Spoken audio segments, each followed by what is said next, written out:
Hi boys and girls, so I'm back because I want to do a writing lesson, and I know it's very hard when we're all on Zoom and it's kind of loud in there, and even when I try to mute you, it's like we can hear all sorts of things. So I want to give you a writing lesson now and explain to you what we're going to be doing during Zoom so that when you come to the Zoom time, hopefully you'll have something done and then we can talk about it and I can help you.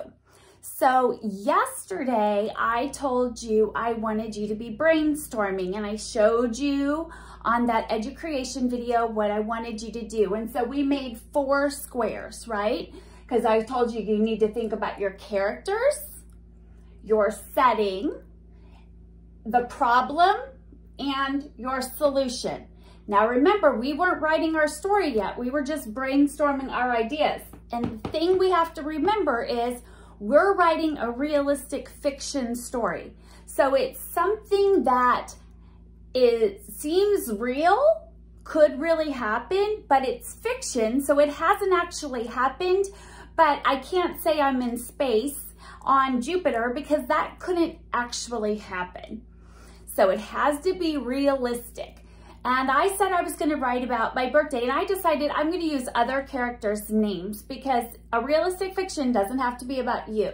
So I said I'm going to have Sam and Cooper and John and Mallory and Kim and Bill in my realistic fiction story. And they're going to be going to the zoo, like I said, on a warm sunny day in May because it's Mallory's birthday. And then we've been watching those cameras and some videos from the San Diego Zoo. So I'm like, I'm going to make that the zoo that they're at, the San Diego Zoo, because I just think it's kind of cool. I'd like to see it. Remember what I told you my problem was going to be? That the some chimps have escaped. Ooh! And they're causing all kinds of chaos because now they're in the park.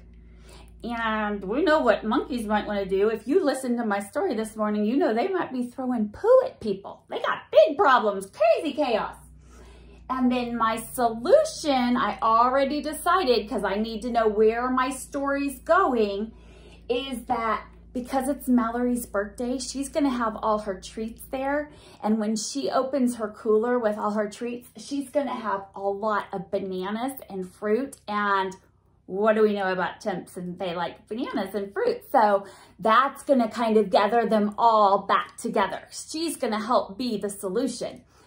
So this was your brainstorming. And you see how when I'm talking to you about it, I can tell you more than I actually wrote down, because this is where we're just starting to percolate those ideas and get them on paper. Now that you have like the basics, like, okay, I know who my characters are, I know where it's going to happen, when it's going to happen, what the big problem's going to be, and how I'm going to solve that. Now I'm ready to start writing my rough draft. But the first thing you want to write is your introduction, your first couple sentences. And I wrote this line because this is super important.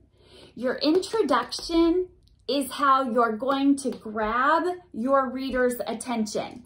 How are you going to make them want to read your story? And I'm going to give you an idea. There's 3 good ways to grab someone's attention. Sometimes you can do it with a sound. So maybe the first thing you're going to do is, ah! Someone was screaming and running through the zoo. Or maybe it's going to be whoo, whoo, whoo, whoo, the monkey sound, because if I read the monkey sounds right away, I might want to read that. Okay, that's one way. Another way you can grab someone's attention is by having dialogue. And dialogue is where we use those quotation marks. That's when someone's talking. Like, maybe it's going to say, "Help! Stop those chimps," said the zookeeper. And then I've started with dialogue. So I put my quotation marks, said the zookeeper. And you're going to be like, why is the zookeeper yelling that? What's happening? And I'm going to want to read it. So want you to try either putting a sound up there or dialogue, or the last one is you could use your setting. Like I could say, on a bright sunny day in May, we walked into the San Diego Zoo and found a huge surprise. So I'm using my setting to kind of catch you and make you want to read it. All right? So when you come, I want you to have your brain map, your squares, and then we're going to figure out how to do your introduction. So you come with ideas, or you can maybe even have yours written down. I want you to try, I've got to find another piece of paper because I wrote all over that one. I want you to try one of three things. I want you to start with a sounds, with dialogue, or introducing your setting and characters, okay?